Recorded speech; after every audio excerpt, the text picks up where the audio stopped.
মাননীয় সদস্য জনাব গোলাম সরওয়ার টুকু, বরগুনা 1। সম্পূরক প্রশ্ন করুন। স্পিকার, আপনাকে ধন্যবাদ।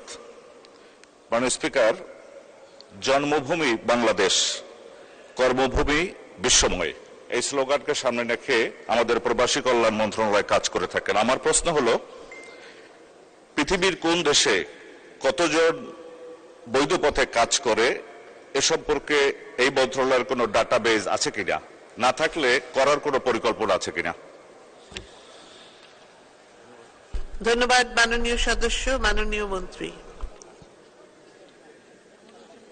এই পর্যন্ত আমাদের বিদেশে অনেক লোক বসবাস করতেছেন, কর্মরত আছেন। এই ব্যাপারে আমাদের ডাটাবেস সম্পূর্ণ নেই, তবে আমরা নতুন ডাটাবেস করার লক্ষ্যে আমরা পদক্ষেপ নিয়েছি। কিছুদিনের ভিতরেই এই ডাটাবেস তৈরি করব। আপনাকে ধন্যবাদ।